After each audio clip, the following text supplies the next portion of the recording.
Bring this program together. Let's put our hands together for them. I'd like to now, with respect, invite the chairman of the planning committee, Dr. Ismail Yamson, to open the 2025 National Economic Dialogue with his welcome address. Ladies and gentlemen, let's receive the chairman of the planning committee. It's a long walk to the stage. It's a long walk to economic freedom. So as he walks, let's help with an applause. Thank you, sir, for your leadership.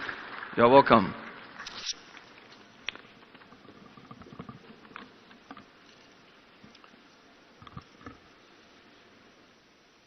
Good morning, Your Excellency, the President, and Your Excellency, the Vice President. First of all, let me apologize for the very short delay.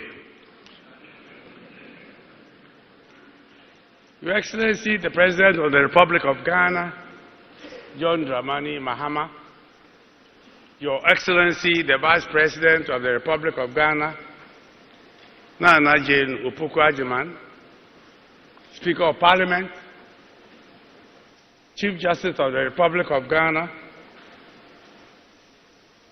the Chairman of the Council of State, Chief of Staff of the Office of the President, Chairpersons and General Secretaries of all political parties represented here, Ministers of State and Members of Parliament, Heads of Security Agencies, Civil Society organizations, friends of the media, distinguished invited guests, ladies and gentlemen.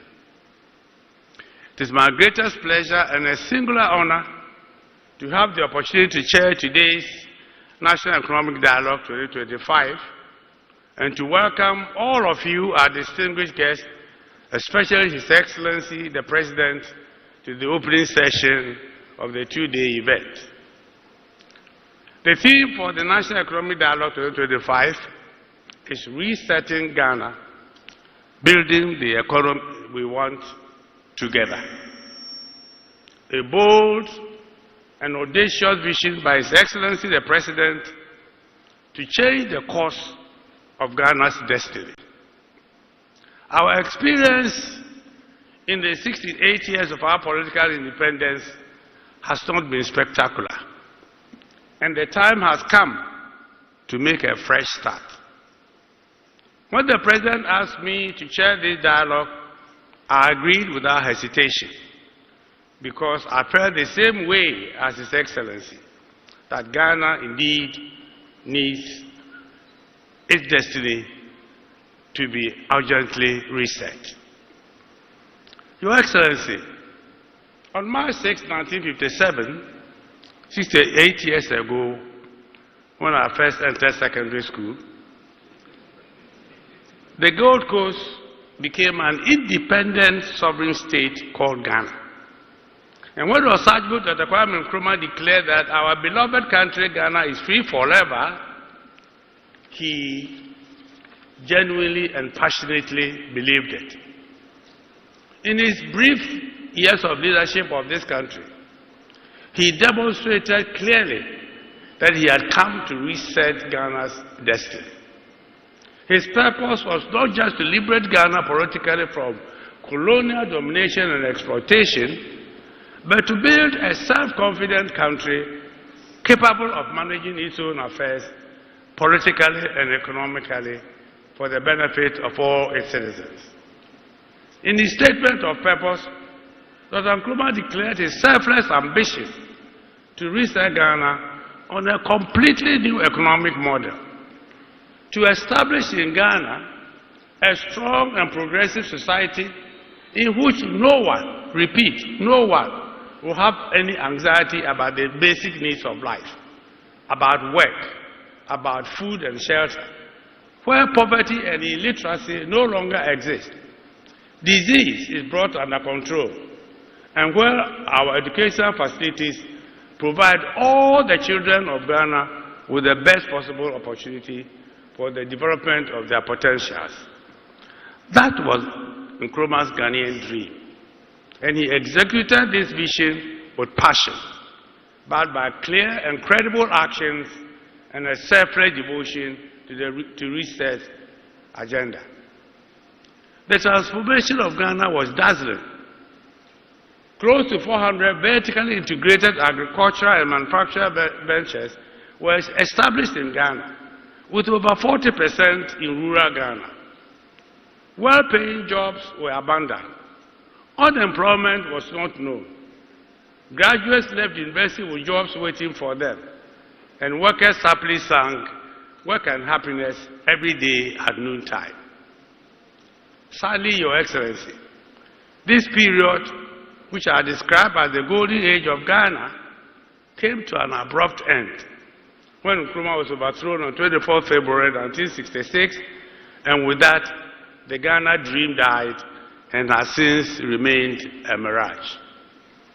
This is not to suggest, Your Excellency, that the Nkrumah administration was done without its flaws and excesses, but the indisputable fact is that our First Republic still remains the best and only example of real economic transformation from a colonial economy, selfless leadership, and the best example of inclusive growth and development.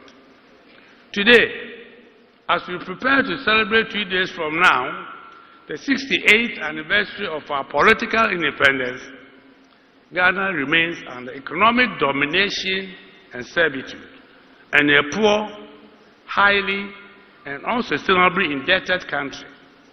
Unemployment, particularly youth unemployment, has become widespread and a security risk, while Ghana is the only country in sub-Saharan Africa that depends most on food imports to feed its people. Our manufacturing sector has collapsed, while hardship is pervasive.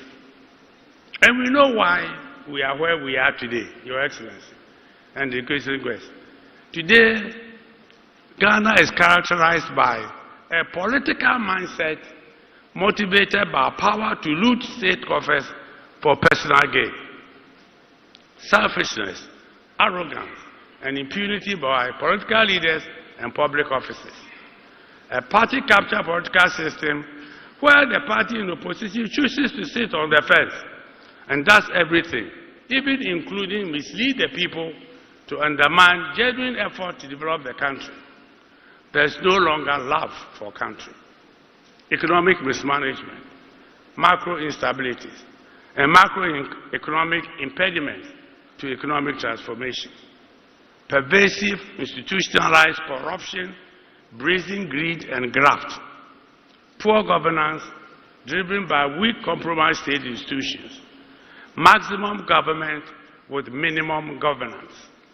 Broken, inefficient, ineffective, and expensive economic and social infrastructure. Failed agricultural policies culminating in overdependence on food imports.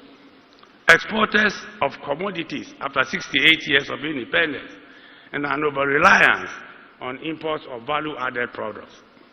A weak and compromised private sector frustrated by the public sector to promote and facilitate corruption. And a large number of state-owned enterprises who churn out losses upon losses every year, destroying the country's productive assets, accumulating debt, destabilizing fiscal performance of the budget, and which, above all, have also become a major source of corruption. Additionally, Your Excellency, we have succeeded in creating a new generation of young people called Generation Hustlers, who have lost hope, respect, and confidence in their political leaders and their country, and just want to leave Ghana behind them and relocate to foreign lands. A very sad spectacle of our once highly revered country. Your Excellency, this is definitely not the Ghana that our forefathers fought for. and definitely not the Ghana that succeeding generations have toiled and hoped for. Your Excellency, someone must reset the destiny of Ghana, and it can only be you.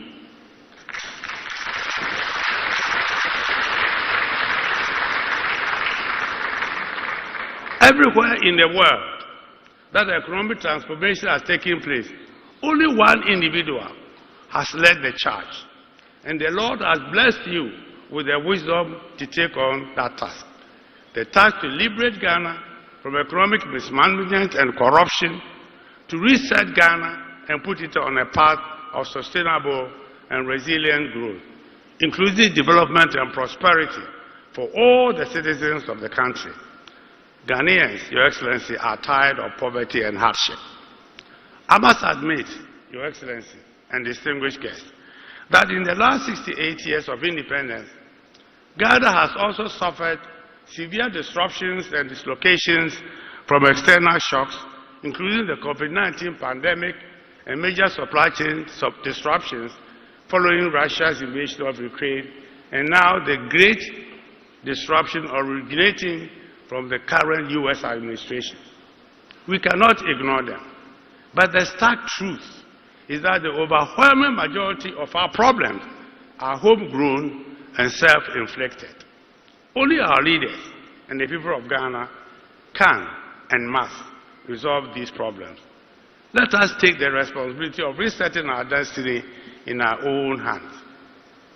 Your Excellency, the journey to reset Ghana is not going to be easy. It is going to be rough and full of risks and frustrations from within and from outside. However, with the determined leadership that you have promised and ownership from you, you shall succeed. Besides, there are many Ghanaians who are ready to stand with you and to work with you to deliver your bold vision. Like supporters of a well-known football club not to be named, you will never walk alone.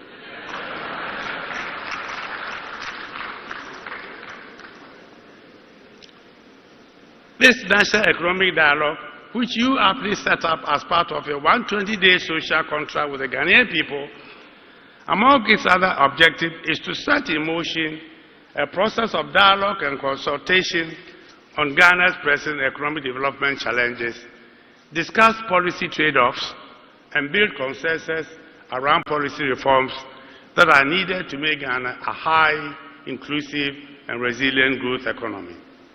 It is also intended that the National Economic Dialogue could be structured into a permanent consultative machinery in which the authorities, the private sector, civil society, and international partners regularly discuss socioeconomic and growth challenges, emerging opportunities and risks.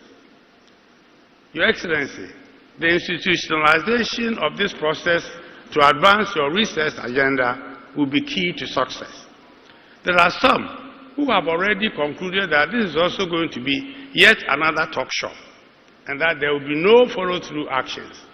Hence, the commitment to institutionalize the dialogue should be prioritized to take away these doubts. After this plenary session, there shall be 6 breakout sessions which shall take critical look at 6 of the most pressing issues facing Ghana. And by the close of tomorrow, the dialogue will present concrete proposals to assist government with the execution of the reset agenda in order to reshape the future of our country's destiny. Your Excellency, permit me to reiterate that the task of resetting Ghana cannot be delayed. There is no option. We delay it at our own peril. As Brutus says in Shakespeare's Julius Caesar, there is a tide in the affairs of men, which taken at the flood leads on to fortune. Omitted all the voyage of their life is bound in shallows and in miseries. That time is now, and the opportunity is here. Failure to act cannot be an option. This bold vision to reset Ghana should rewrite the history of Ghana and Africa and give the future generations to come a lasting hope in our country and in our continent. Finally, Your Excellency, allow me once again to welcome you and the Vice President and all our distinguished invited guests to the 2025 National Economic Dialogue in Accra. I thank you for your attention.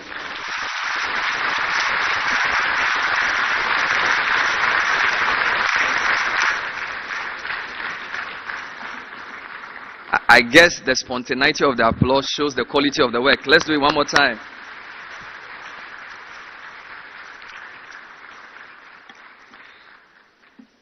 And Mr. Chair did not work alone. He had a 7-member committee that worked with him. So now that I have the President's attention, let me acknowledge the members of his committee.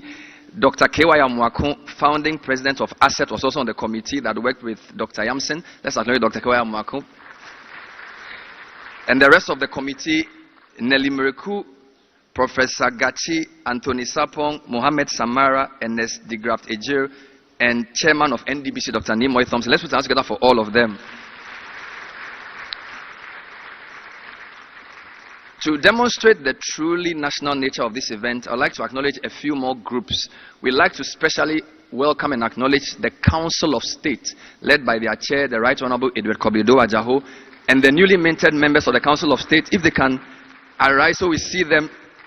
Thank you very much, Excellencies, for your interest in national development. Mr. President, almost all your ministers are here. There's also a strong delegation from Parliament. We want to acknowledge all the ministers and MPs who are here. Let's put our hands together for all of them. Thank you. We have captains of industry from the private sector, too many to mention. If you're a captain of industry, give us a wave so we acknowledge you properly. Thank you very much indeed. We also have civil society here as well.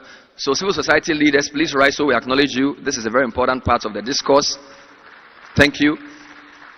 As earlier hinted, our traditional authorities are here, and they are here in their numbers. We acknowledge our Togbewu Mamao Nime Name for your continued support. Let's put our hands together for all our revered traditional leaders. This is not an exhaustive list. We'll do the rest as we proceed. We'd like to now do a bit of history. It is often said that those who do not learn history are bound to repeat it. So I'd like to now invite a member of the committee who is also a former head of the Economic Commission for Africa and the founder and president emeritus of the Africa Center for Economic Transformation to draw lessons from Ghana's political economic history to set the stage for the future we want. Ladies and gentlemen, we are happy to give to you Dr. K.Y. Amoako. Please put your hands together for him.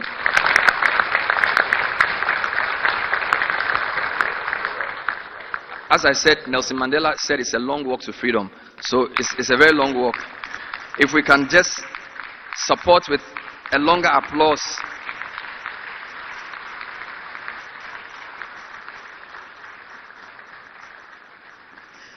Thank you, KY, for your hard work for Ghana.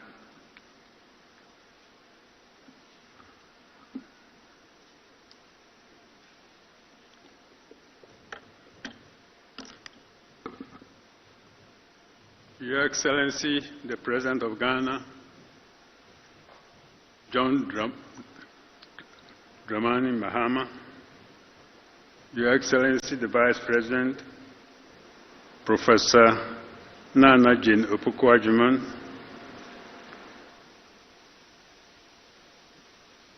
members of the Planning Committee, distinguished guests, ladies and gentlemen, Excellencies, all protocols observed.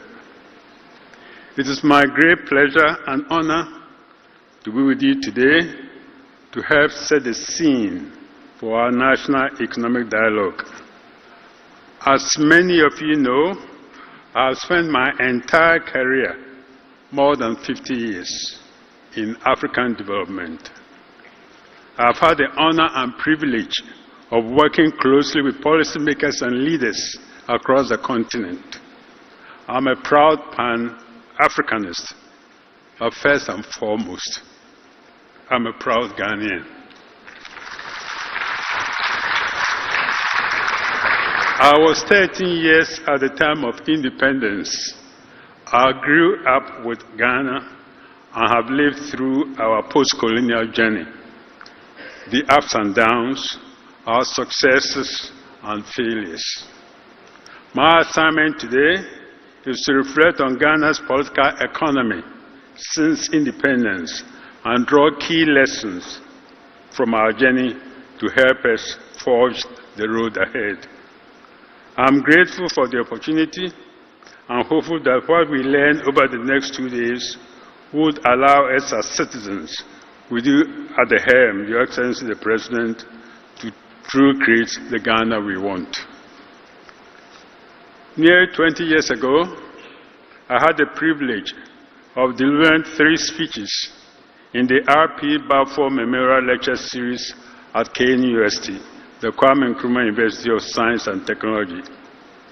During the first speech, I laid out a vision for a transformed Ghana, a Ghana that by 2030 would match where Malaysia stood in 2005.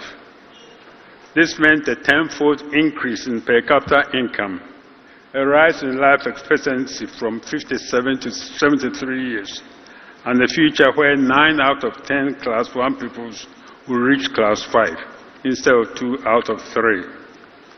A Ghana where higher education flourishes, with 40% of students going to KNUST and similar institutions to study science, math, and engineering, contributing to the world stock of scientific knowledge and becoming research and managers of our economy. A Ghana where close linkages between government, firms, universities, and other vocational institutes will ensure that the skills students acquire will be more relevant to the current and future demands in the labor market, allowing unemployment rates to fall to just 3% from the estimate of about 20% at the time. I and many of you here have echoed similar visions for decades, a vision that has not yet to be realized. I recently read the World Bank's World Development Report on the middle income trap. The report presents a sobering analysis of the challenges confronting nations like ours. It found out that while many countries have progressed from low-income to middle-income status since 1990, a staggering 108 nations, including Ghana, are stuck in lower middle-income category, struggling to break through to higher-income status. We may feel a bit of relief in knowing that we are not alone in the struggle to innovate, industrialize, and integrate into global value chains. But we must break this cycle. Ghana's gross national income per capita sat stagnant at less than $400 for almost 40 years. Between 1962 and 1999, but since 2000, it has increased to about $2,400. This begs the question, why have we stalled? And how can we make today's effort count, recognizing that economic transformation takes decades, not years? But it should not take another 50 years for Ghana to become an upper middle income country. And I hope that President Mahama's reset would include raising our ambitions.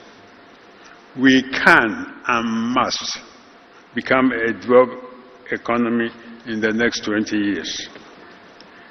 It is my firm belief that success hinges on 3 things: visionary leadership, policy continuity and consistency, and a shared responsibility between citizens and their government. Our leaders must possess the vision, skill, and determination to turn political aspirations into economic growth, inclusive prosperity, and lasting human well-being. As we've just said, Kwame Nkrumah embodied all these characteristics. We will do well to learn from his unparalleled record of leadership and vision as we face similar challenges today.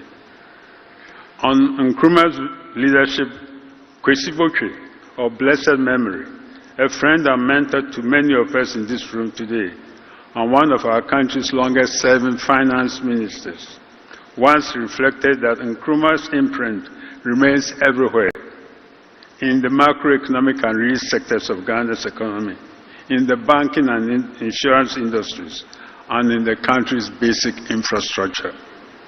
Nkrumah believed in bold, transformative projects, and nothing exemplified this more than the Volta River project.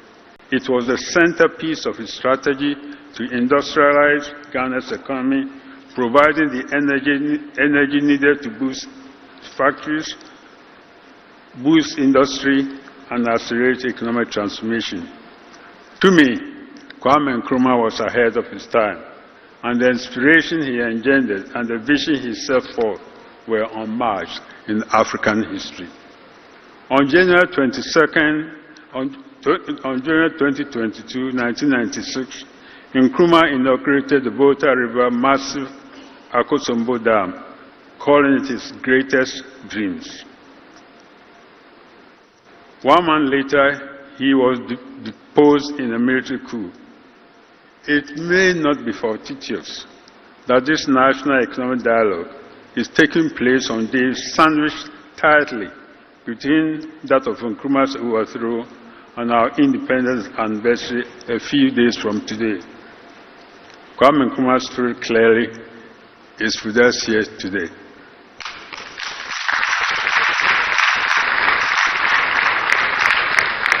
In any case, what followed Nkrumah's overthrow was 15 years of political instability and economic mismanagement, marked by a destructive cycle of coups. When General Rawlings' military regime took over in 1981, Ghana was in a crisis. To his credit, Rawlings stabilized the government after a couple of years, and before long, the economy started to recover.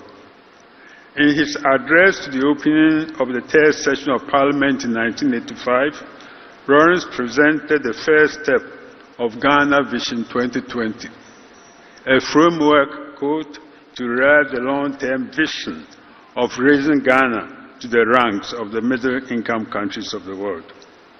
At the time, the policy reforms pursued by the government were beginning to stabilize the economy.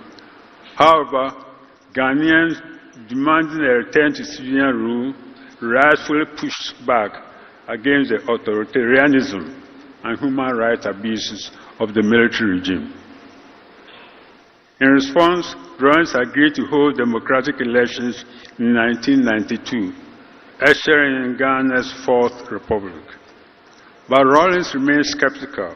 He feared that economic gains and stability could be compromised by premature democratization, but ultimately had little choice. The move to multi-party democracy system in 1992 split and crystallized our political landscape into two dominant political parties, the National Democratic Congress, or the NDC, and the New Patriotic Party, the NPP. This is where long-term, collectively held vision for Ghana's future began to unravel, and where policy continuity and consistency started to fade. The two parties have traded off the presidency and power with regularity, with the latest transition taking place just 2 months ago.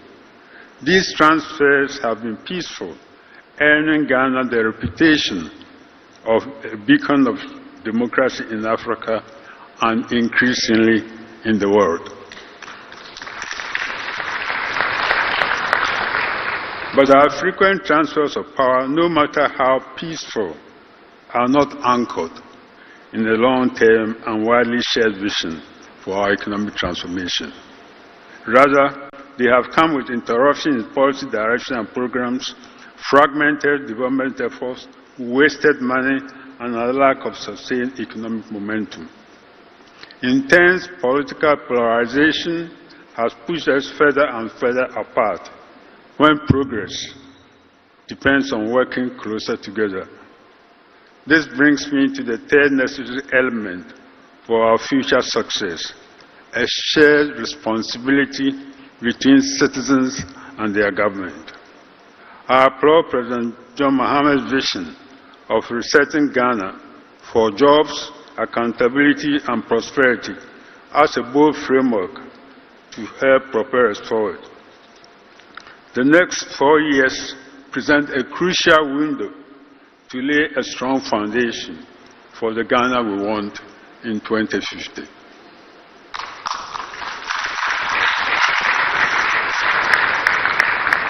The 120-day social contract that President Mahama has laid before us identifies many concrete actions that will help us move forward towards our goals. But a contract can only exist between two or more people or two or more parties. Neither the government nor the people can achieve our vision for a transformed Ghana alone. We as Ghanaian citizens have a responsibility to take up the mantle of accountability and progress if we want to see lasting change. And based on my experience, I must admit, I am concerned, but I'm also hopeful.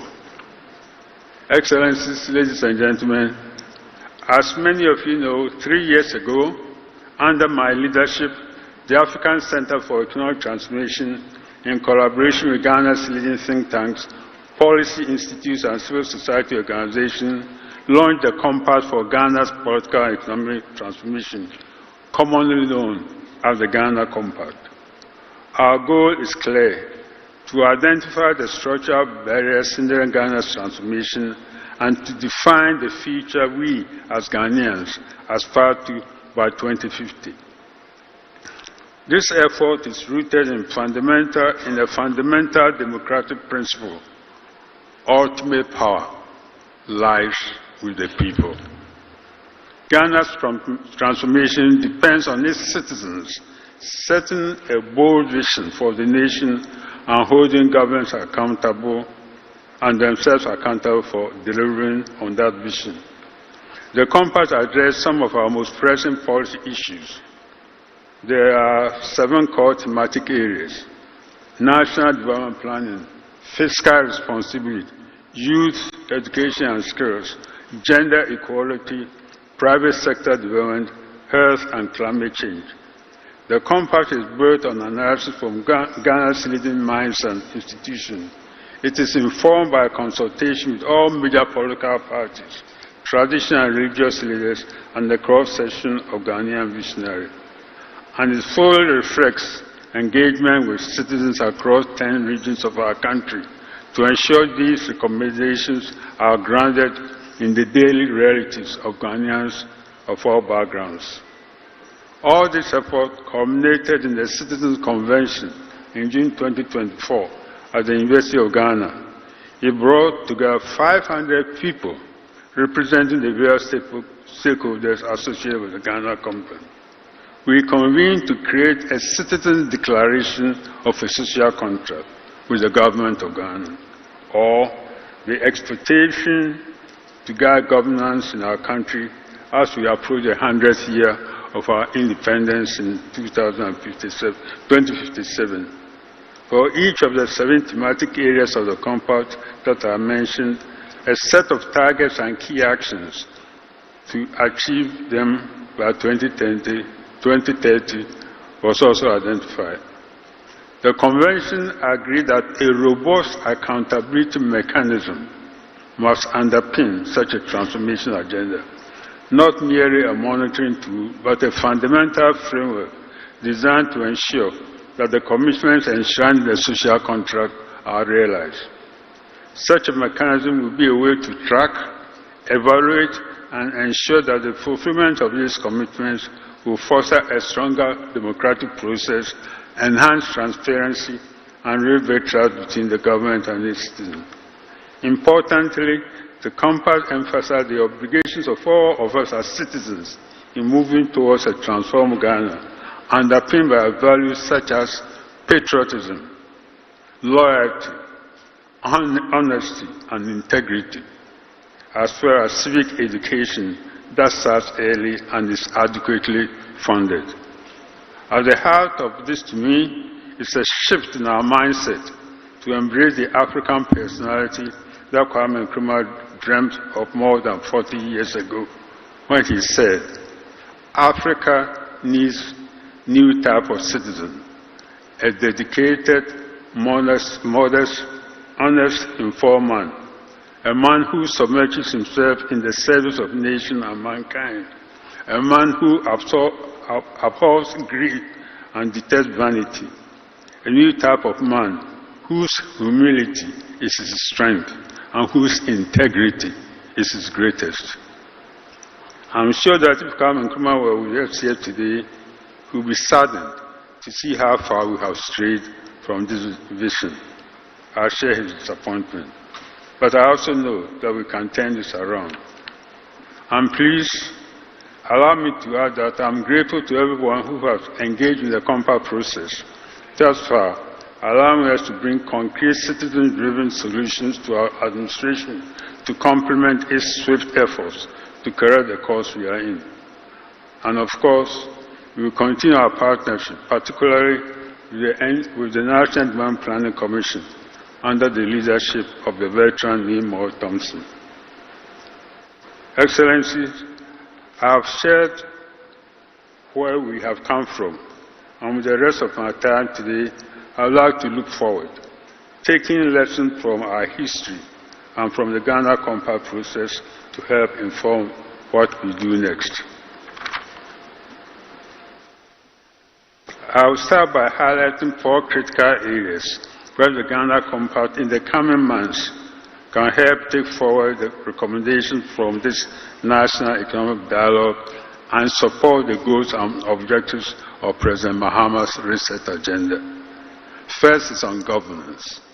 We need a code of good governance to enhance transparency and accountability in government operations, particularly in procurement and auditing, while fostering active citizen engagement in governance process. The second is on campaign and political party financing. The increasing monetization of our politics has driven incidents of party capture and pervasive corruption, as well as cronyism, leading to poor service delivery and accountability. This is the elephant in the room that we seldom see or talk about at meetings such as the one we are having here today and tomorrow.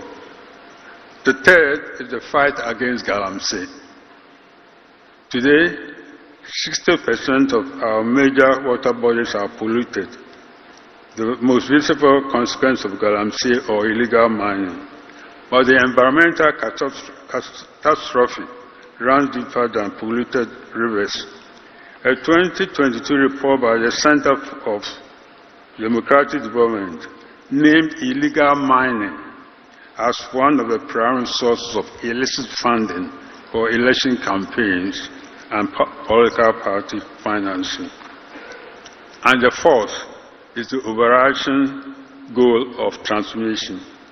If we are to reach a middle income status in 20 years or less, we must grow our economy into a highly diversified one that is competitive in export markets, is highly productive in the use of labor and capital, and deploys enhanced technology towards improved well-being of our people. In about 6 months, the Ghana Compact will convene the second Citizens Convention to assess the progress we are making. We also review a public online dashboard to be created in collaboration with the NDPC that will track development progress, including social contract commitments and later government action over the long term, extending beyond this government to future administration. So, let me offer the Compact as a platform for engagement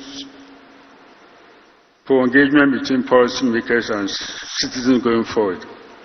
Excellencies, ladies and gentlemen, before I yield the floor to the Finance Minister, I must raise one final forward-looking issue that I am sure is on the minds of President Mahama and Honorable Atuforsun: how to sustainably finance our transformation. We find ourselves in repeated budgetary and debt crisis, agreeing to trade-offs that have eroded our middle class and put our most vulnerable citizens even more at risk. As we approach the conclusion of our 17th IMF bailout early next year, the fundamental question remains: will this be the last, or are we simply paving the way for an 18th bailout or a 19th? Remember, Ghana has had IMF programs for 40 of its 68 years since independence.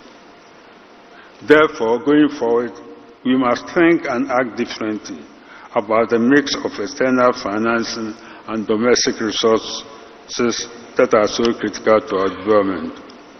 Let me illustrate with an example. The total amount of $1.7 billion programmed as support from the World Bank and the IMF this year is less than what we spent to subsidize our long-failing electricity sector. It is a staggering comparison. Still, external financing will be an essential piece of our development for the foreseeable future. And this is not without precedence. The East Asian miracle would not have been possible without foreign assistance. Take South Korea, for example. In the 30 years between 1946 and 1976, it received near $6 billion from the U.S. alone, a huge amount at the time, with very few conditions, that allowed the country to define and pursue a homegrown vision and a strategy of its own. Today, South Korea is one of the world's leading economies. But the global landscape is shifting, and we need to shift with this. Recent policy shifts, including those of the Trump administration in the U.S. and other several European countries, have introduced uncertainties into the prevailing development aid architecture. Above all, the global financial architecture is failing to meet Africa's needs. It needs a fundamental overhaul to be fit for purpose for today. Ghana has been part of a strong coalition of countries, institutions, and advocates pushing for African priorities in the global financial system. The coalition has had some success, but we must not wait for the world to solve this problem for us. No country has developed on the back of aid alone. It is time to look inward at how to raise revenues and fund our own development, so that our dependence on external finance does not continue to hold us back.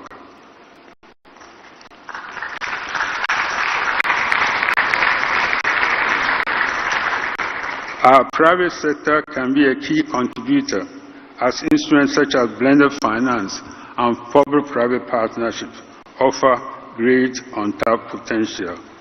And remittances from the Ghana diaspora have consistently outstripped ODA and FDI flows for many years.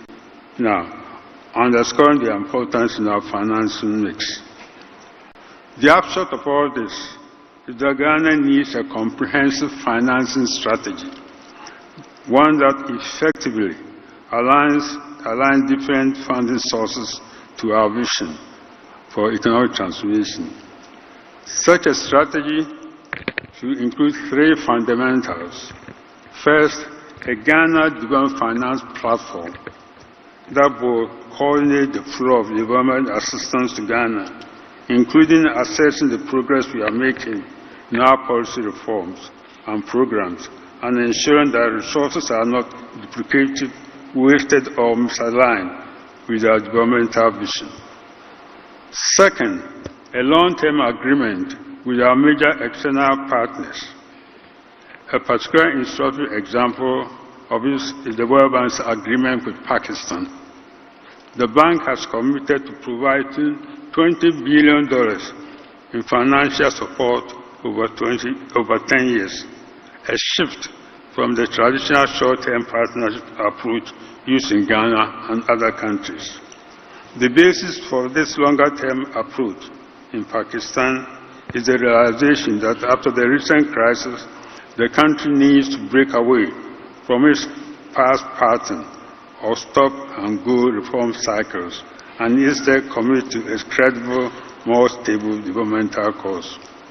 Third, a comprehensive domestic revenue mobilization plan that curbs illicit financial flows, harnesses remittances, and ensure fair taxation to fuel our public service and investment in our own progress.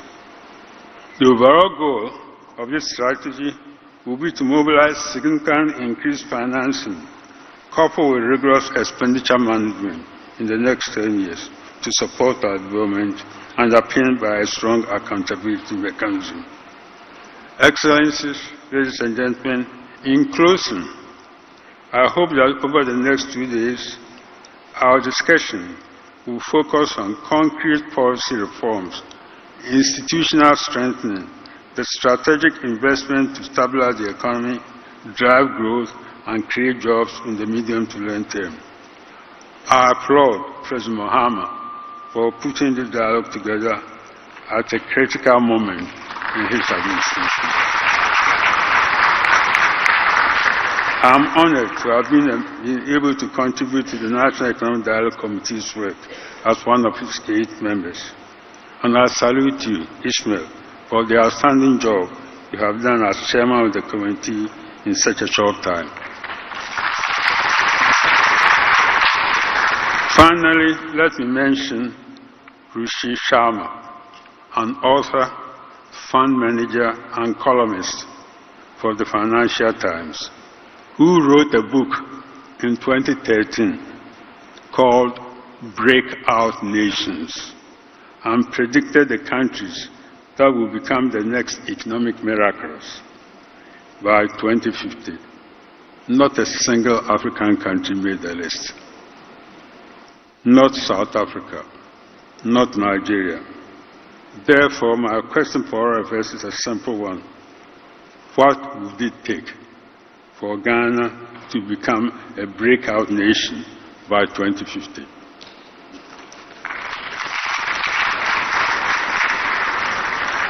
It is my hope that this National Economic Dialogue will provide the roadmap. Thank you for your attention.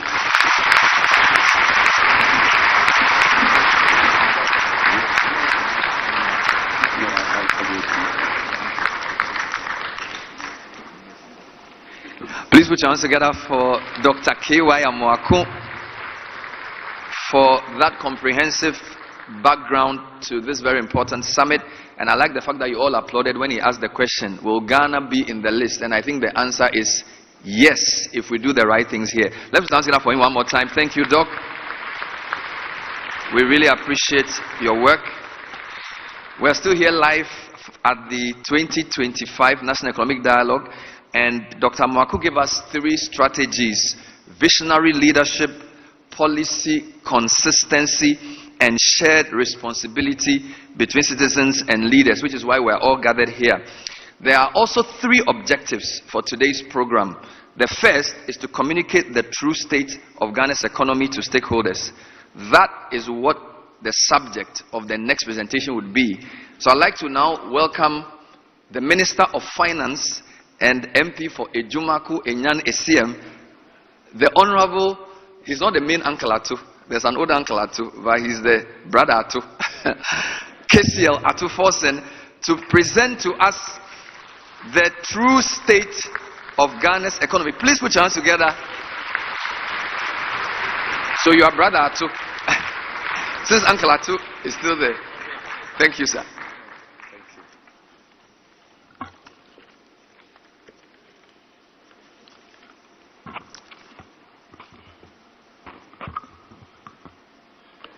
Your Excellency, President John Dramani Mahama, Your Excellency, the Vice President of the Republic of Ghana, your leadership, the Chief Justice, our Chairman of the Council of State, Dr.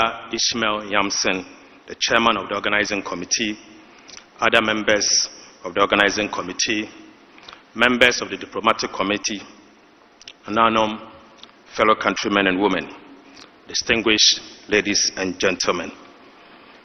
It gives me great pleasure to welcome you to this august gathering. Your presence here is a testament to your love for country and the resilience of our collective unity and purpose. This is an ample demonstration of our ability to put aside our differences when the national duty calls and binds us together in search for answers to the problems that confront us as a country.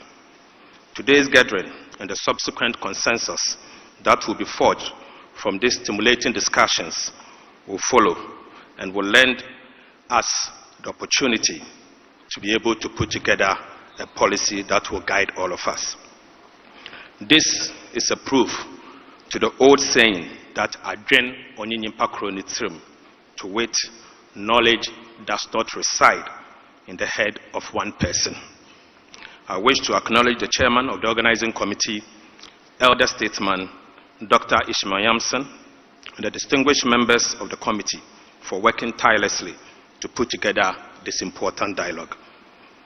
It is with great anticipation that we embark on this first national economic dialogue in over a decade, a pivotal moment in our national history. This dialogue is not only a significant and defining moment, but it's also an important reenactment of our history when the nation assembled at a similar forum in Senchi some 10 years ago. Today, we set out to attempt to resolve economic puzzle of much greater magnitude and scale than those that confronted us some 10 years ago. This dialogue is therefore an opportunity to reflect on our economic reality, address the pressing challenges, and chart a course towards a more prosperous future for our citizens. It is my hope and prayer that the lessons that will emerge from these conversations will guide our steps, and that we may not repeat the mistakes of recent past. The panel discussions, workshops, and breakout sessions have been carefully designed to confront the pressing economic challenges of our time. The resultant prescriptions and the critical policy initiatives will drive structural reforms and our transformation agenda to reset our economy and secure the prosperity of our citizens. Mr. Chairman, as we embark on this development of our medium-term plans, commencing with the forthcoming budget on March 11th, the insight, expertise, and experiences that will be garnered from these deliberations will prove very invaluable assets that will shape our collective path for our future. In this time of crisis, it is very imperative that we acknowledge the significant toll that has been borne by every Ghanaian, particularly the poor, from severe currency depreciation to hyperinflation, from haircuts to steep tax increases, from rising inflation, from rising fuel costs to rising electricity prices, and very increasing interest rates. Fellow countrymen and women, the economic crisis isn't over. Indeed, the full length of our current crisis is still unraveling by the day. The situation requires significant sacrifice from all of us to stem the bleeding and place our economy back on the right trajectory. I'm pleased to note that His Excellency the President has taken the lead and has given the strongest signal to our commitment to sacrifice. In furtherance to his commitment, we have streamlined and realigned the size of government, evidenced by the reduction of ministers of state to 60 from the initial 123 and later to 88 ministers. We have also followed with significant budget cuts that will be announced soon for the office of the President, and further prohibition of the first-class travels by all government officials. These actions represent merely the initial steps in our ongoing journey towards fiscal discipline and good governance. Mr. Chairman, let me seize this opportunity to express my heartfelt gratitude to the organized labor and the Ghana Employers Association for their understanding and collaboration in search of an agreement concerning the minimum wage and base pay. I wish at this point to reaffirm to labor that the NDC government, headed by His Excellency President Mahama, will commit to transparency, accountability, and good governance. Mr. Chairman, distinguished ladies and gentlemen, I would now crave your indulgence to take you to a presentation on the state of the Ghanaian economy. Ladies and gentlemen, I will be taking you to only 4 chapters: the growth trajectory, the long-term trends, and the urgent need for us to reset, the fiscal challenges we face, and the opportunities to reset, and I'll make some proposal for the way forward. Your Excellency, truth be told, the causes of the 2022 macroeconomic crisis can be traced well before COVID-19 and the deterioration of global economic conditions. In fact, when these shocks struck, the Ghanaian economy was already in a very precarious state. Ghana has experienced a strong growth since 2000s, beginning 2000. Strong economic growth over the past decades placed Ghana in the top 10 fastest growing countries in the sub-Saharan Africa, reaching middle income status in the year 2011. Between the year 2008 to 2019, Ghana's economy expanded by about 6.8% per year, above regional and global averages of 4.4% and 2.7% respectively. GDP per capita doubled, averaging 3% growth per year. However, the growth was driven by oil and mining, accompanied by huge debt accumulation. Oil production began in the year 2011 and contributed steadily to economic growth, representing 5% of GDP on average. Moreover, between the year 2013 and 2019, nearly 20% of GDP growth was directly attributed to mining, in fact, gold mining. Simultaneously, the growth acceleration was sustained by increased fiscal imbalances, which fueled debt accumulation. The fiscal deficit averaged about 4% of GDP between the year 2008 and 2019, more than twice as much as in the year 2000, between 2000 and 2007.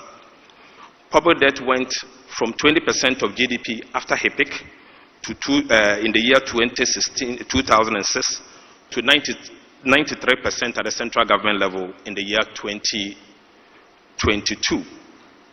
Although these factors led to increased vulnerabilities to the commodity prices and shocks, Ghana failed to take action. The growth, as we have seen, has not translated into structural transformation and productivity. There has been very limited progress in structural transformation, with the agriculture sector still representing 1/5 of GDP and also 1/3 of the labor force, about 33%. Manufacturing productivity remains relatively low, and higher productivity sectors in industry, such as commercial mining and construction, employing few people, the informal sector and self-employment have absorbed a large share of the labor force, even among the higher income quintiles. This is contrary to what we've seen in some advanced countries and medium-sized countries. Ghana's export basket has remained concentrated in simple products with low value addition. The economy is dominated by primary products with limited value addition, which restrict the potential for economic diversification and growth. Ghana's top 3 exports, gold, crude oil, and cocoa accounted for 85.1% of the country's total export in the year 2024. High productivity manufacturing is relatively small and has not exploited the opportunities that we have with ECOWAS, AGWA, EPA, and AFTA. This reliance on primary commodities highlights the need for strategic effort to diversify the economy and reduce dependency on a narrow range of products, taking advantage of global value chain. Your Excellency, unfortunately, income inequalities has progressively worsened. Inequalities across regions persist due to lack of economic convergence, disparities in service delivery, and environmental degradation. Poverty rate in Upper East, Upper West, and Northern region remains above 50%. Rapid urbanization has led to rising disparities within cities. Although urban poverty rates have dropped over the last decade, the number of urban poor has not increased at all. Poverty is more prevalent in lower elevated slums, where communities experience higher fertility, lower school attendance, very low access to sanitary services, and vulnerable to natural disaster. In the year 2024, Ghana's inequality was worse than Côte d'Ivoire, Nigeria, Benin, Togo, and other neighboring countries, unfortunately. I'll now take you to long-term trends and the urgent need for us to reset. Your Excellency, the current growth model will not be sufficient to meet Ghana's needs and aspirations if nothing is done. And it will mean that we have to take urgent steps to correct this trend. Ghana needs to take advantage of its demographic dividend. With 500,000 young people joining the labor force each year, 500,000. Within the current growth model, growth will reduce to only 3.8%, which represents 2.4% GDP per capita in less than 15 years from now. There's an urgent need to implement ambitious reforms to reset the economy in the next 4 years. Otherwise, we'll go down in terms of growth. Transforming Ghana's economic growth from one based on factor accumulation and natural resource depletion to one driven by productivity and human capital is very critical. Economic growth can be sustained over 6.5% of GDP, fully offsetting headwinds from demographic trends and the decline in natural resource depletion if we are to adjust from the current baseline situation. Your Excellency, the graph on the left-hand side shows the baseline situation from now to the year 2050 using the baseline and where the growth will be. We've adjusted for moderate reforms and we have also adjusted for ambitious reforms. The moderate reforms will largely mean that we will have to quickly bring on stream the Pecan field, and that will adjust from where we are and improve the growth trend. Whereas ambitious reforms will mean we'll have to do a lot more than adjusting from the Pecan oil fields. Without comprehensive reforms, unfortunately, Ghana will only achieve upper middle income status after the year 2050. And we cannot wait till the year 2050 before we become an upper middle income country.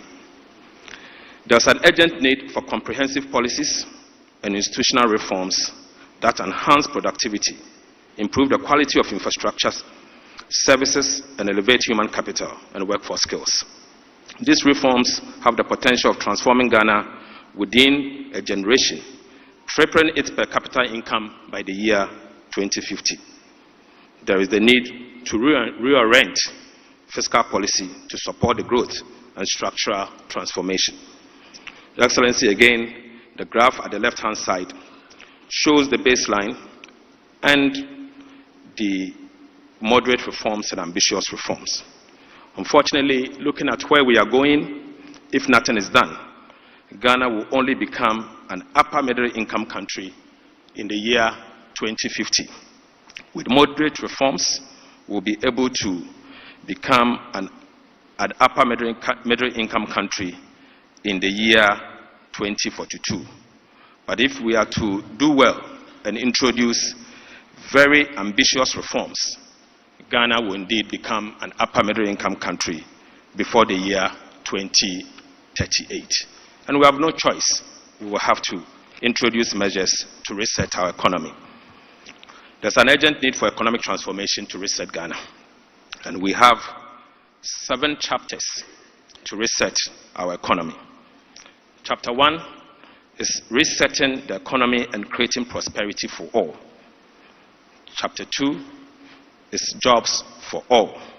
Chapter 3 is Ghana's framework for industrial revitalization, support and transformation. We call it the Ghana First. The 4th one will be powering growth through infrastructure development. 5, investing in people for inclusive growth. 6, restoring good governance and combating corruption. And 7, deepening international relations and foreign policy so that Ghana can benefit from economic diplomacy. Your Excellency, we face fiscal challenges, and indeed there are opportunities to support this reset. First, I will take you through public expenditure, other words called public spending. The fiscal space, as we speak, is constrained by high interest rates, high energy subsidies, and mounting rigidities.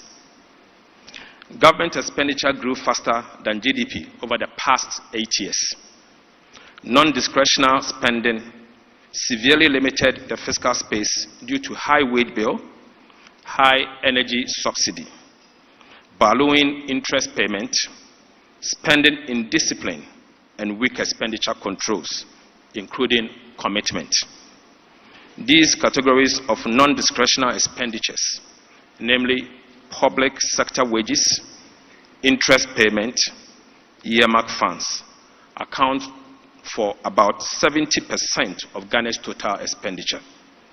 All these expenses crowd out expenditure for capital purposes, capital expenditure.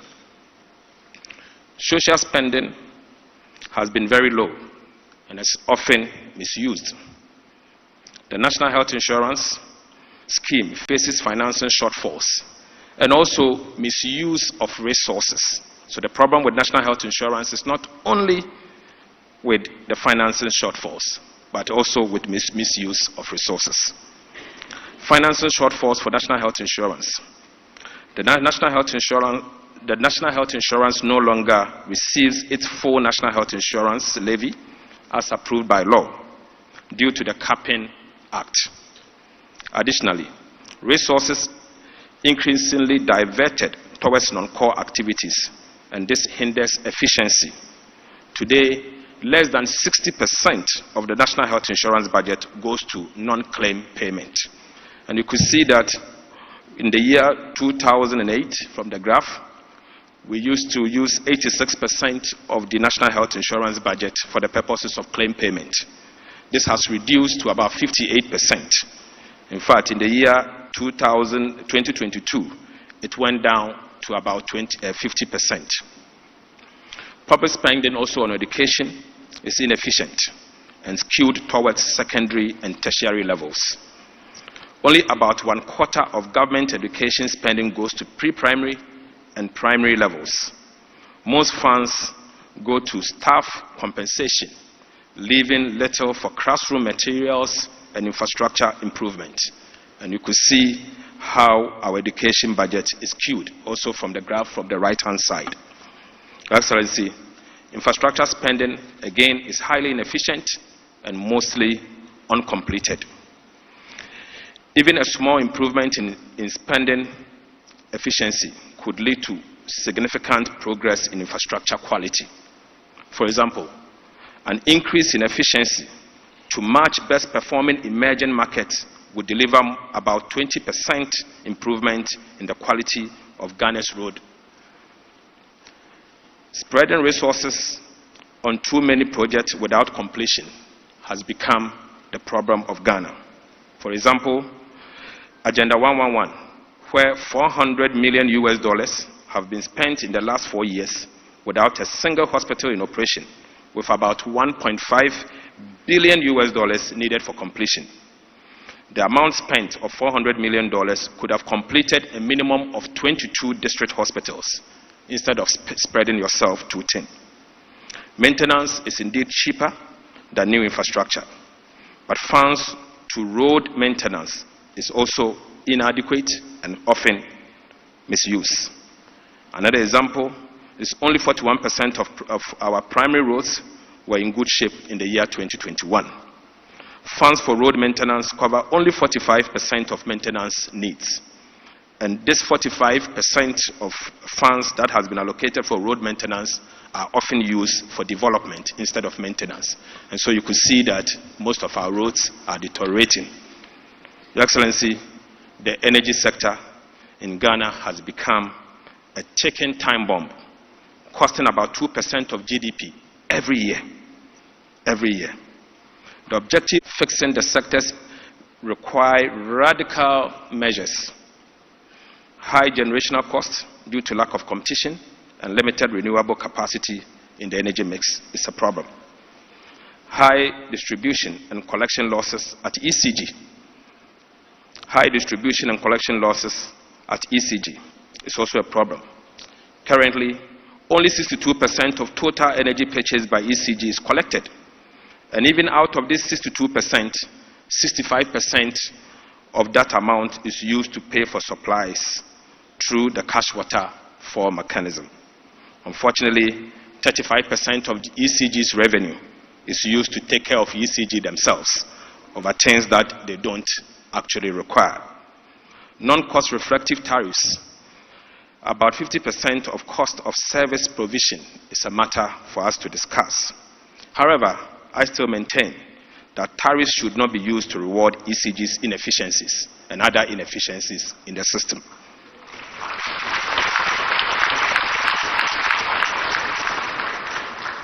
Unpaid legacy arrests at end of year 2022 was $1.3 billion. Annual cumulative sector shortfall in 2024 stood at $2.2 billion, despite government transfer of $2.1 billion in the year 2023 and 2024. Projected cumulative financial shortfalls for energy sector is over $9 billion by the year 2026. And this is without any intervention, and if we assume business as usual. This simply means we have to take action, and the action must be now. Your Excellency, the cocoa sector also poses a significant fiscal risk. Declining cocoa production with record high prices. Cocoa production has dropped nearly 50% over the past 3 years. The 2023-2024 crop season, Cocoa Board was not able to supply 330,000 tons of cocoa contracts.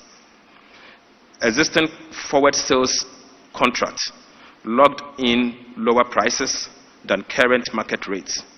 Revenue losses of $840 million for both Cocoa Board and the Ghanaian farmer as a result of what is happening at Ghana Cocoa Board. Additionally, about $500 million losses for rollover contract was achieved in the last year.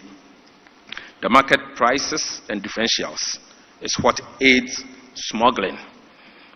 Large gap between market price and farmers' payment encouraged smuggling and threatened long-term sustainability.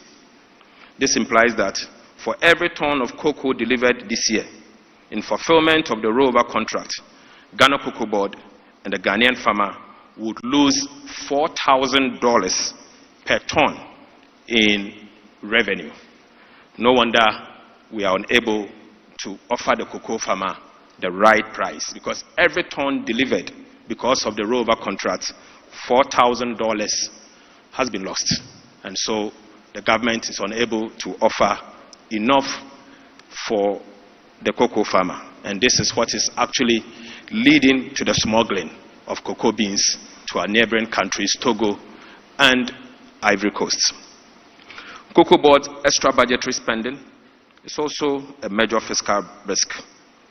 Total debt at the Ghana Cocoa Board is 32.5 billion, of which 9.7 billion is due to be paid at the end of September 2025, this year. Outstanding cocoa road contracts reached 21 billion, in fact, $1.3 billion in the year 2024, of which only 4.4 billion accounted for in Cocoa Board financial statements. Supplier arrests is difficult to quantify because of lack of transparency and has become a major concern to industries. Excellency, the elephant in the room.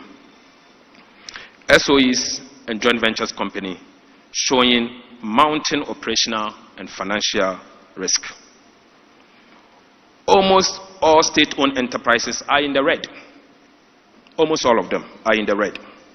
From the Electricity Company of Ghana to the Agricultural Development Bank.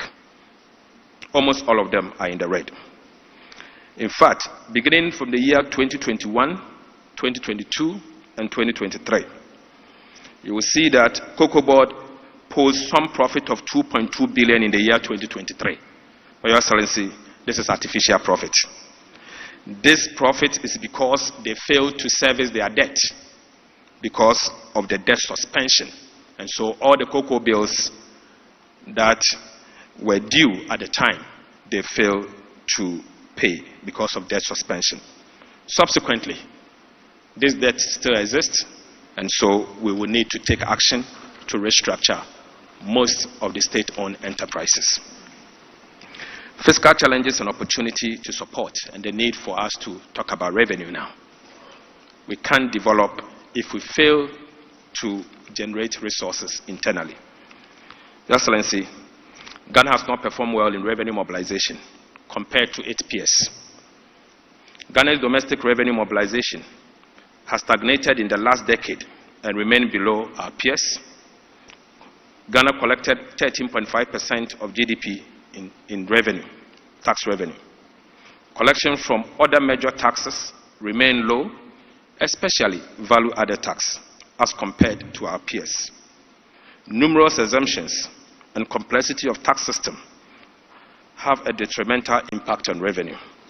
Tax administration challenges also contribute to compliance gap. And I have two different graphs, the one on total tax revenue and the one we need to take action, the value-added tax. You could see the long line, the yellow line, dotted line, and the dotted red, representing where Ghana is and where our peers are. When you look at the other one, the value-added tax, where Ghana is, it shows that Ghana is lagging behind in the collection of tax revenue and significantly value-added tax. This means we need urgent reforms to rationalize our value-added tax regime. Currently, it has been distorted, and as a result, there is very little compliance. The gap is huge. Last year, GRA programmed to increase the VAT effort by 32%. Unfortunately, they ended up doing 17%, clearly below inflation, and that should tell you that there is a significant problem. The fiscal cost of tax exemption calls for rationalization, whilst mitigating the impact on the poor. The Tax Exemption Act in the year 2022 set up clear criteria, but other legislations introduced further tax incentives that deviate from the national tax benchmark. The exemptions from VAT, PIT, and import duties are estimated to generate a loss of about 3.9% of GDP. This amount does not include corporate income tax exemptions. While this exemption offers some relief, they are costly, in fact, very costly, and they create leakages, complexity, and distortions in the tax system.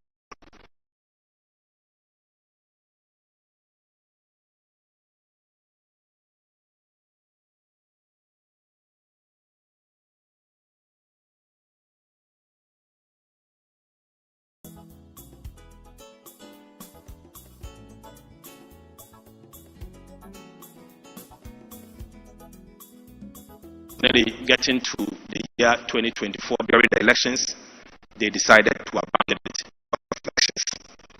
Your Excellency, the truth is that ahead of the election, that alone will mean we will have to close up. Ghana was not sufficiently capitalized. This point is extremely important. Ghana was not sufficiently capitalized on its extractive sector to generate revenue to support development and diversification. We struggle to leverage on our natural wealth, capturing its rent and channeling it towards productivity, infrastructure, and human capital. Natural resource rent simply means the difference between revenue of a commodity and the cost of producing that very commodity. Currently, the rent is 14% of Ghana's GDP. Unfortunately, fiscal revenue from extractive industries are around 1.5% of GDP because we fail to fully capture the economic rent from our natural resources. Simple put, whilst extractive industry is enjoying a rent of 14%, Ghana has not been able to take advantage of the rent. All what I want to say is that, can we take advantage and take 1% of the 14% rent as a country to support our development in infrastructure and also human capital? Fiscal challenges and opportunities, Your Excellency, with their other considerations outside taxes, expenditures, and financing. And the other considerations are institutional reforms and corresponding policy directions that we will need to guide us. The fiscal rule. The Fiscal Responsibility Act 2018 failed to contain debt accumulation, the very reason why we set up the Fiscal Responsibility Act. Lack of enforcement and credibility issues, limited counter-cyclical flexibility in the law were the problems. SOE reforms are urgently required. Poorly performed SOEs in energy and agriculture sectors burden public finances. Growing fiscal risk from contingent liability and quasi-fiscal operations that we need to address. And to be straight, the non-performing SOEs in energy, I'm referring to ECG. A non-performing SOE in agriculture, I'm referring to Ghana Cocoa Board. Your Excellency, the PFM and procurement systems urgently need to be upgraded in order for us to achieve a long-term fiscal discipline, because currently they are becoming quite outmoded, and there's the need for us to restore it. Border macroeconomic framework. Containing high inflation and stabilizing the cedi is key for fiscal action and growth. Inflation remains stubborn, around 23% since May 2024. Climate issues such as drought in key agriculture areas and delayed rainfall have harmed production, while supply chain challenges have further impacted on food costs. High inflation reduces cost of living and worsens food insecurity, particularly for the most vulnerable. Tight monetary policy stance is essential to control inflationary limits. Reduce risk premium and improve credit to private sector and encourage and exchange rate stability is essential to contain the debt service and pass-through of import prices. Your Excellency, the recent reduction in T-bills alone is saving Ghana about $1 billion, 1 billion Ghana cedis.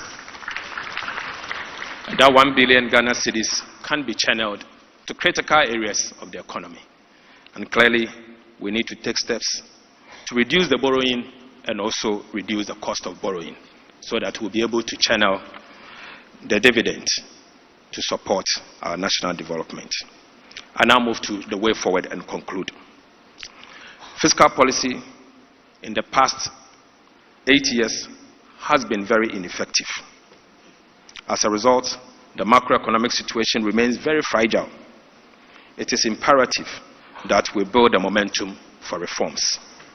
The quality of adjustment will be key to support growth and protect the poor and most vulnerable. Your Excellency, we have 7 focus areas: enhancing domestic revenue mobilization, balancing equity, simplicity, and efficiency, pursuing a quantitative fiscal consolidation, ring-fencing growth, enhancing spending, and social spending is the second focus item. The third is ensuring compliance with public financial management and public procurement laws, implementing robust commitment control to maximize value for money and ensure fiscal discipline. The fourth is to enhance the efficiency of public spending in social programs and public infrastructure. The fifth is phasing out costly, regressive, and ineffective subsidies in the energy sector, whilst increasing targeted social programs. The sixth is reforming state-owned enterprises that create contingent liability and quasi-fiscal spending. Example is Ghana Cocoa Board and the almighty Electricity Company of Ghana. Your Excellency, strengthening Ghana's fiscal framework by redesigning the fiscal rule, strengthening automatic stabilizers, while containing budget rigidities and revenue earmarking is the seventh one. And to conclude, Mr. President, fellow citizens, we can reset our economy. We can do this.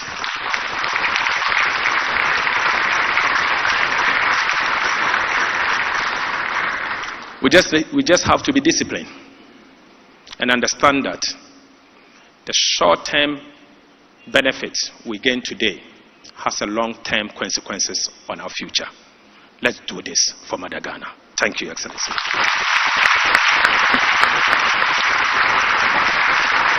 This is the day.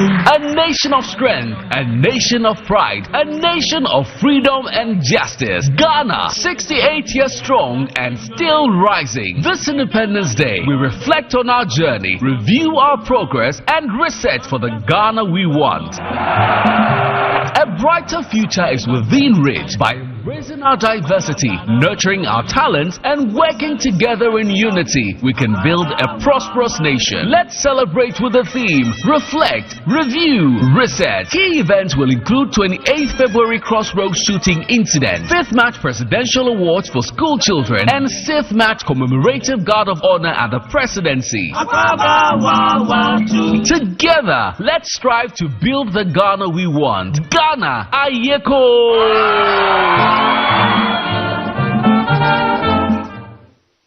Please put your hands together one more time for the Minister of Finance. You know, it's one thing to present over 30 slides of macroeconomic data. It's entirely another thing to do it on national television with your boss, the president, the vice president, all sitting. And you are so focused, you didn't even touch the water I brought to you. Atufosin, put your hands together for him. Amazing. I think if there was any doubt you were ready for this job, that doubt has been dispelled. You are delivering the news here, not even smiling. Very powerful. But there's hope at the end of the tunnel because the president will be joining us shortly on stage to now articulate his vision for economic transformation, which is an imperative. The foundation has been laid. It's very clear the president's vision will be key to take us where we have to get to.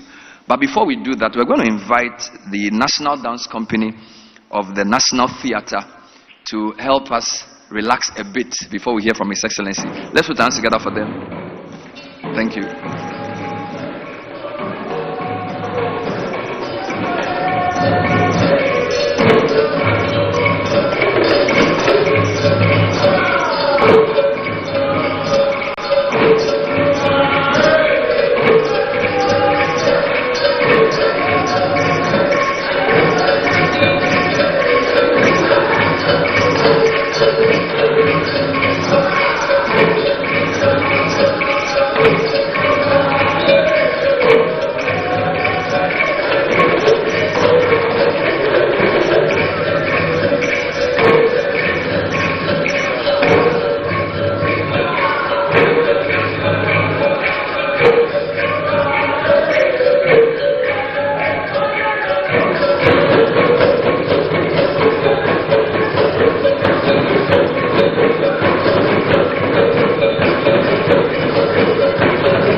lies the Republic of Ghana, a nation resilient in spirit, rich in culture, and steady in its pursuit of progress. Today, we celebrate a momentous occasion in our nation's history as we welcome the newly elected President, His Excellency, John Dramani Mahama.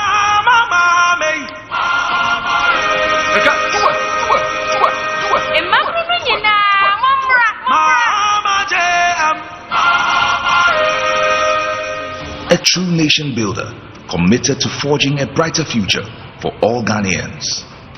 John Mahama embodies the pillars of leadership that our nation craves: trustworthiness, reliability, modesty, and above all, truthfulness. From the moment he stepped into the political arena, John Mahama has demonstrated an unwavering commitment to the people of Ghana. His approachable demeanor, paired with his genuine concern for the needs of the Ghanaian, has earned him their trust. A trust that is pivotal for any leader aiming to guide a nation through challenging times. What I really like about JGM is his humility. The man is simply so down to earth, it's unbelievable. He's so humble, it's unbelievable. I really like that about him. John Mama Osronyame, Odonyame, Osronyame, Openi Passem, Okitakumapa, Mihuna se Mihumini Abema, or you'll be so on Yinipem, we are Palau, we are Penu, we are Pepenu, we are Trivio, we be out, try to be out, Fibia, John Mama Tawase. On Casse, we in your tree, we in your way, your mama and Fenipem, or Obia. President Mahama is practical. He communicates his issues very, very well, and he understands the Ghanaian politics very well. He understands the Ghanaian people very well, and that is what I like about him. The brand, John Dramani Mahama, is not just a name.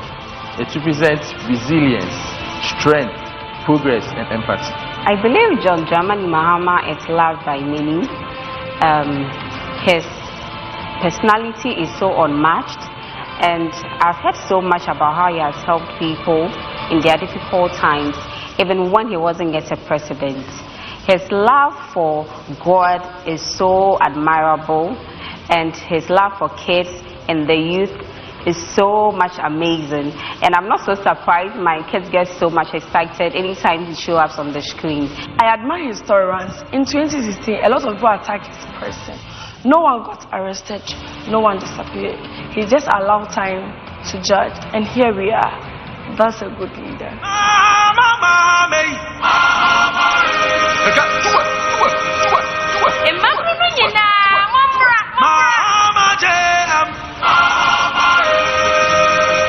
Mahama's previous tenure as president distinguished him as the infrastructure king. His visionary leadership facilitated projects that have transformed our communities. Roads, schools, and healthcare facilities were built and improved. The energy sector received a big boost with excess megawatts of power, laying the groundwork for sustainable development. But the journey is far from over. Mahama has made a solemn promise to reset Ghana's economy, enabling a collective resurgence toward building the Ghana we truly want. A Ghana of opportunity, prosperity, and accountability. Through his promise of a 24-hour economy, he envisions a nation where jobs are abundant and where people thrive. Picture this: a Ghana where industry operates around the clock, entrepreneurship flourishes, and every citizen has the chance to contribute to and benefit from economic growth. Mahama's roadmap prioritizes creating jobs and ensuring that the nation's wealth is shared across all communities. A true embodiment of economic empowerment. Mahama recognizes that Ghana's strength lies in its people's strength. By fostering an environment of innovation and collaboration, he calls upon entrepreneurs and the youth to embrace their roles as the driving force behind our nation's future. Our strength as a people lies in our diversity. Mahama is dedicated to building a government that upholds accountability and transparency, ensuring every voice is heard and every concern addressed. He invites all Ghanaians on this transformative journey, confident that together we can build a Ghana that not only meets the needs of today, but inspires future generations. As we honor John Dramani Mahama and his new dawn of leadership, we look ahead with hearts full of hope, aligning with his vision for us all. Together, let us embrace this new chapter of leadership, transformation, and growth, forging the path toward a prosperous Ghana for all. Congratulations to the 4th and now the 6th President of the 4th Republic of Ghana, His Excellency John Dramani Mahama. The journey begins now.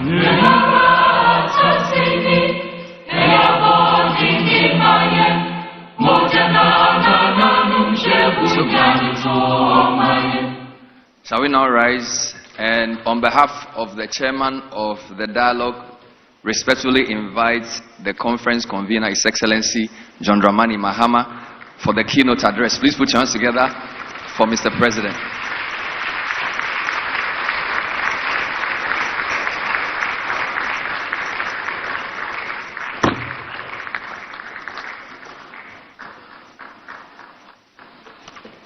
Thank you. Kindly be seated.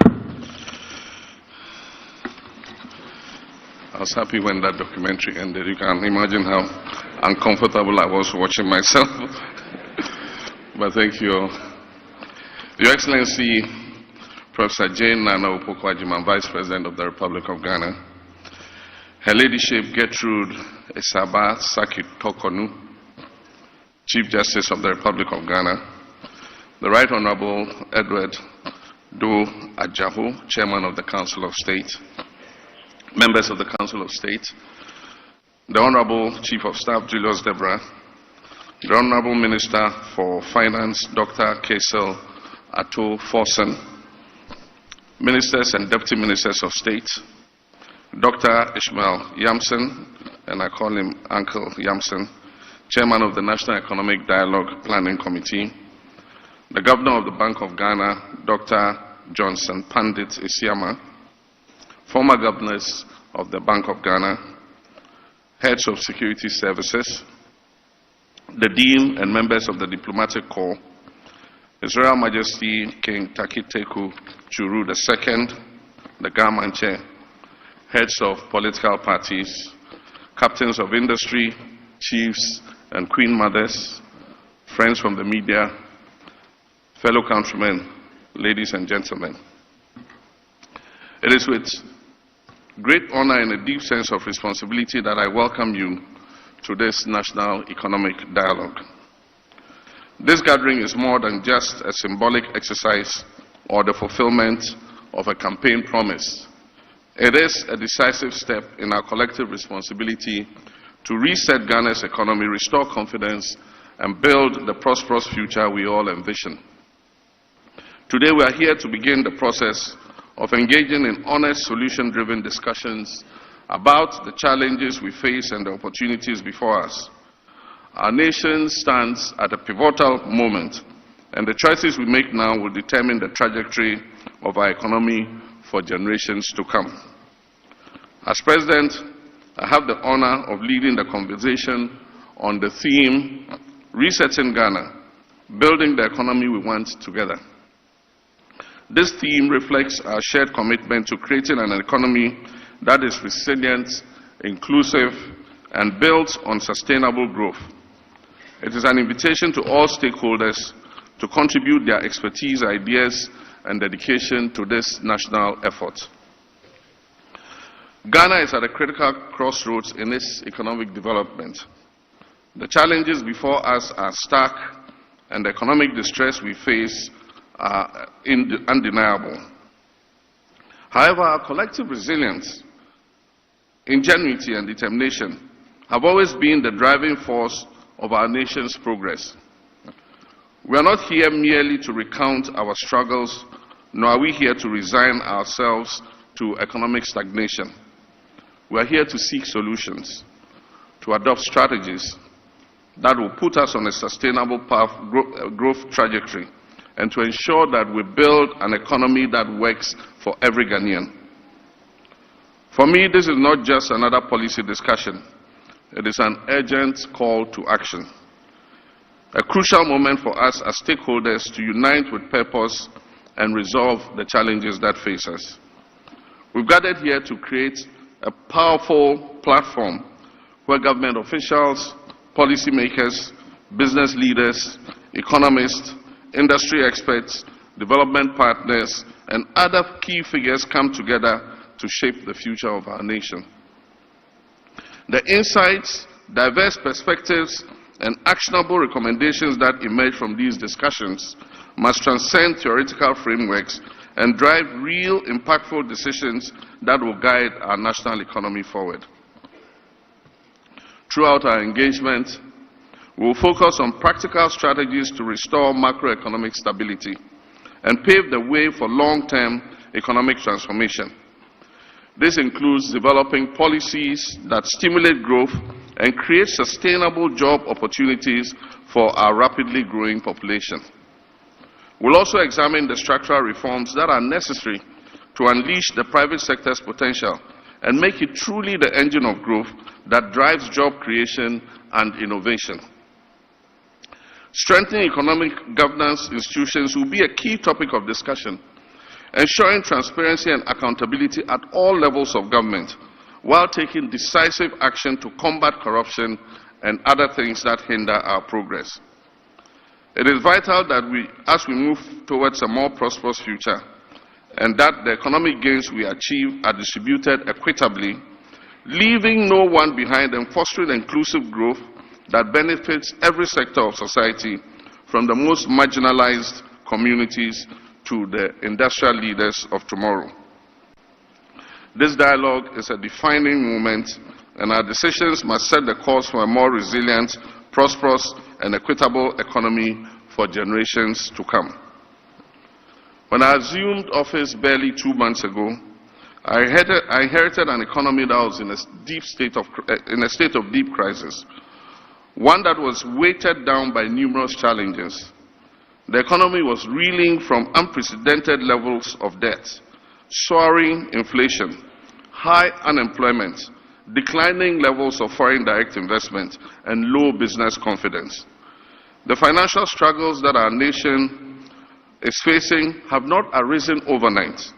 They have been the result of several years of financial mismanagement, irresponsible borrowing, reckless spending, and weak leadership that failed to address the underlying structural issues within our economy.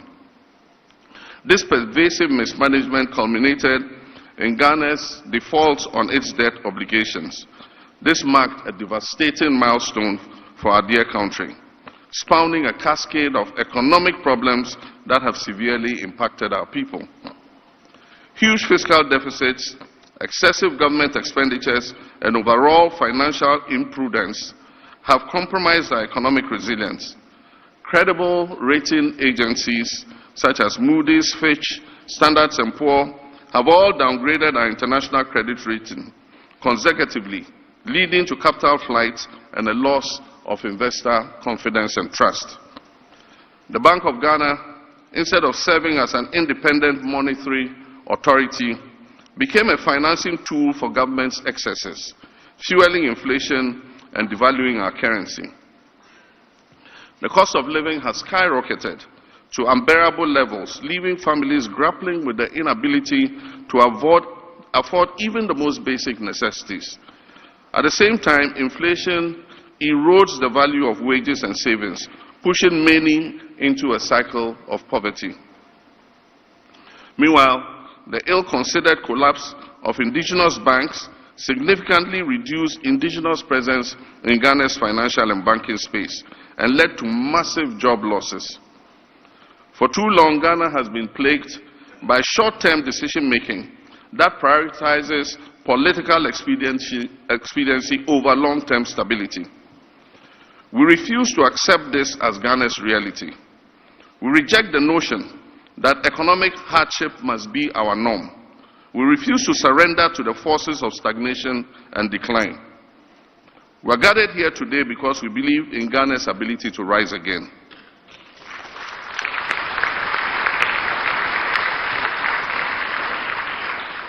We are gathered here to reclaim our country's economic strength, and emerge as a beacon of progress on the African continent. Not only a beacon of democracy, but a beacon of economic prosperity. This dialogue here today must serve as that turning point, a forum where we move beyond diagnosing the problems and instead implement concrete pragmatic solutions to reposition Ghana on a path of sustainable growth. As President, I am committed to ensuring that the lessons learned from this crisis will shape the decisions we make in the years ahead. The mistakes of the past must not define our future, and I vow to do everything in my power to steer this nation towards a brighter and more prosperous path. My fellow citizens, I know that the road to economic recovery will be challenging, but we must not relent in our quest to rebuild the Ghana we all want for the sake of our children and our children's children. We owe it to ourselves, our children, and our country to rebuild an economy that is resilient, that is sustainable and capable of delivering real opportunities for every citizen. My priority as President is to restore macroeconomic stability. We must enforce responsible public financial management and ensure fiscal discipline at all levels of government while working to reduce hardships for our people. Under my leadership, the Bank of Ghana's independence will be safeguarded to implement prudent monetary policies that curb inflation, that stabilize our currency, and rebuilds our foreign reserves. We must never again allow reckless borrowing and excessive government spending to undermine our progress. Fiscal responsibility must become the bedrock of our national development strategy, and every CD spent must deliver tangible value to the Ghanaian people. We must review our laws. Thank you. We must review our laws to eliminate excessive waste in the procurement of government supplies and projects. Single source procurement must be the rare exception rather than the norm.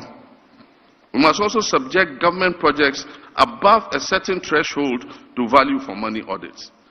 And just this morning I was reviewing some of the procurement reports. And there was this procurement for poultry farmers, 10,000 units of something. And it was single source. The reason for single source was urgency. And one company was giving the contract to supply 10,000 units of whatever it was. The supplier and the person who assembles it was not allowed to bid. And so the company that won it went to the supplier, bought the items for 4,500 and came and sold them for 6,600 to government and walked away with 21 million cedis on that supply. I mean, how can you do this? I mean, it was our own company we're running. How would we do a thing like this? But that is government bleeding. Everybody cutting their pound of flesh. That must stop.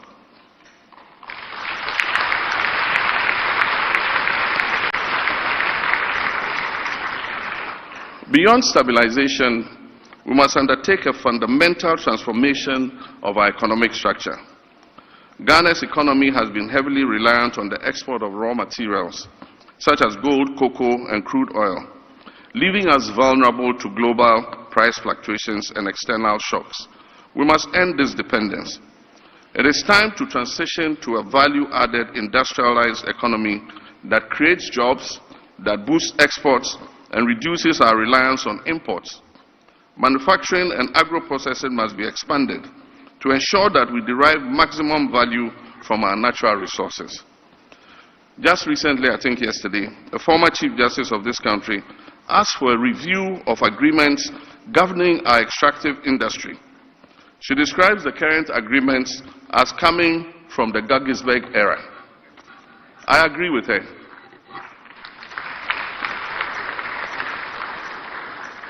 There must be increased indigenous participation in the exploitation of our natural resources. Ghana must earn more from its natural resource endowment if we are to create wealth and prosperity for our people. My fellow citizens, agriculture is a vital sector of our economy that must be modernized through mechanization, improved irrigation, and the adoption of technology-driven innovations to enhance productivity and ensure food security.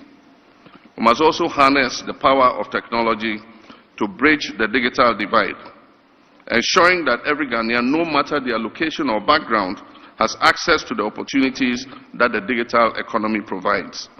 High-speed internet and robust digital infrastructure are no longer luxuries. They are necessities that fuel economic growth and global competitiveness.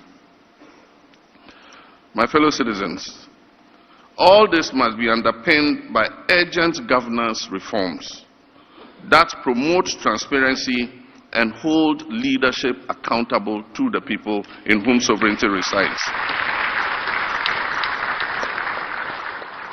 The policies required to bring our economy back on track and sustain the gains made will require multi-stakeholder buy-in. Short-term convenience, which has informed economic decision-making in the past, must give way to long-term and medium and long-term strategic planning, which will help us to avoid the cyclical economic booms and busts that have wreaked havoc on our people. My fellow citizens, I have the political will to see through such reforms, but these reforms must be the product of our collective thinking and synthesization of well-considered proposals from stakeholders in the Ghanaian economy, and that is why we are here this morning.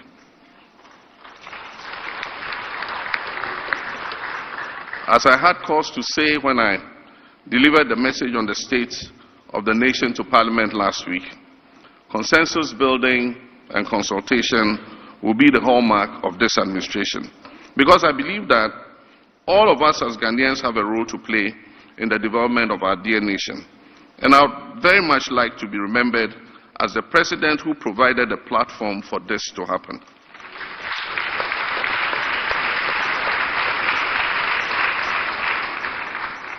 My fellow Ghanaians, a new era is upon us, an era of bold transformation, economic expansion, and limitless opportunities.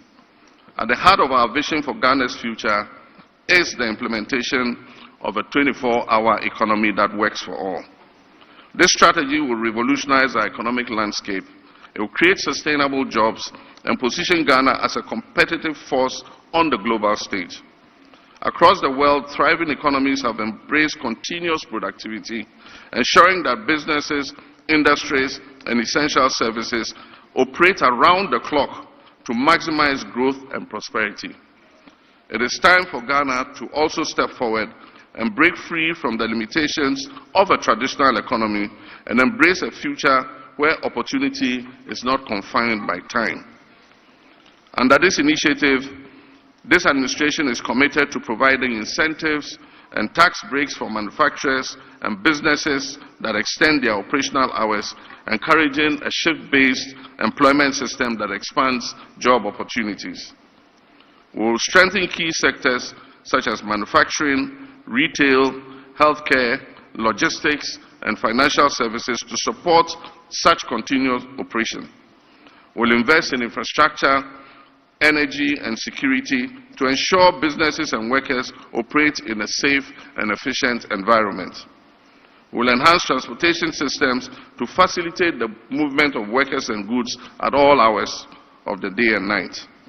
We will implement fair labor practices that protect workers' rights while fostering productivity and economic growth. The time for transformation is now. Let us embrace our economic transformation and unlock the full potential of our beloved country. Let us work together to build a resilient, competitive, and a prosperous Ghana. I fully understand that the road ahead will not be easy, but it is a road we must travel. The responsibility for rebuilding Ghana's economy does not rest on government's shoulders alone. It is a shared responsibility that requires the active participation of every Ghanaian. Let us rise to the occasion, take decisive and necessary action, and ensure that we leave behind a legacy of economic resilience, stability, and prosperity for future generations. Let me take this opportunity to thank Uncle Ishmael Yamson and the National Economic Dialogue team for the hard work you have put in bringing us here together for this all-important event. I wish to thank all of you who have taken the opportunity to be here with us this morning for your commitment to this national dialogue and for your dedication to the progress of our nation. Together, we'll build the Ghana we want and a robust economy of our own design and creation. I therefore have the honor and privilege to declare this National Economic Dialogue 2025 duly open.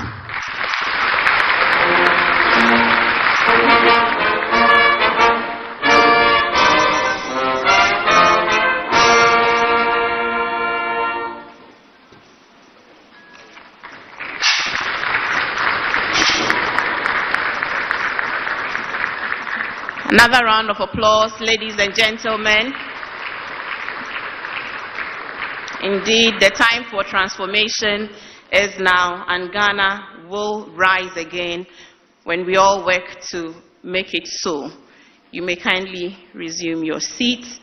Thank you so very much, Your Excellency, for your genuine commitment to leading this new chapter in our history. We're almost at the end of our opening ceremony. We'll take a few pictures now, so I'm going to have to invite Your Excellency back just to the base of the stairs, together with the Vice President, the Finance Minister, and then I'll mention the groups to come and join you. So, Your Excellency, please. The Planning Committee members will be the first to take a group photo with His Excellency and the Vice President, Dr. Ishmael Yamson, if you make way to the stairs, Dr. K.Y. Amwako, Nelly Mreku, Professor John Gachi, Anthony Sapong. May I also invite the Chief Justice of the Republic to join the photo op. Mohammed Samara, Ernest de Graft Ejir, and Dr. Nimoy Thompson. The Chairman of the National Council of State, please, Honorable Doa Jaho, kindly join as well.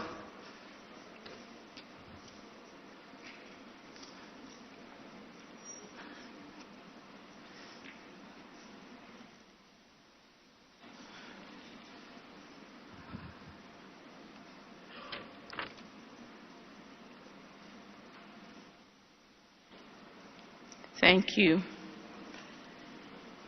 Next, we would invite the chairpersons and moderators to join His Excellency and the other dignitaries as well. Thank you very much. Dr. Paulakwa, if you may. Mr. Nana Joe Mensah, Dr. K.K. Sapong, please join.